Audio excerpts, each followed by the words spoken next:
Hey everyone, in this tutorial, I'll show you how to set up VS Code in 2026. A good initial setup can make Visual Studio Code easier to use and help you create a workspace that fits your programming needs. So let's get started.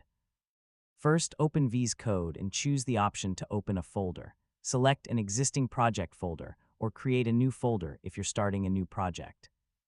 Opening the entire project folder gives VS Code access to the files and makes navigation much easier. Next, open the settings area and review some of the basic editor options.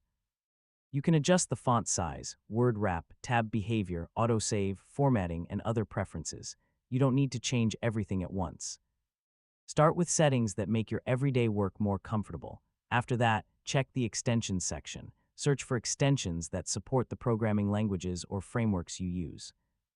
Depending on your projects, you might need tools for formatting, debugging, code completion, or language support.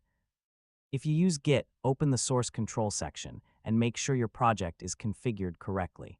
This lets you review changes and manage version control directly from the editor. It's also useful to check the integrated terminal. Open it and confirm that the tools you normally use are available. For example, you might need a programming runtime, package manager, or Git command. You can customize your appearance as well. Choose a comfortable color theme, adjust the editor font, and organize the interface to keep the tools you use most within easy reach. Don't worry about making the perfect setup immediately.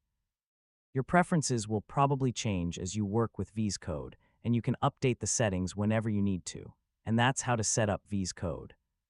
Start with your workspace, configure the essential settings, add useful extensions, and make sure your development tools are ready. Thanks for watching, and I'll catch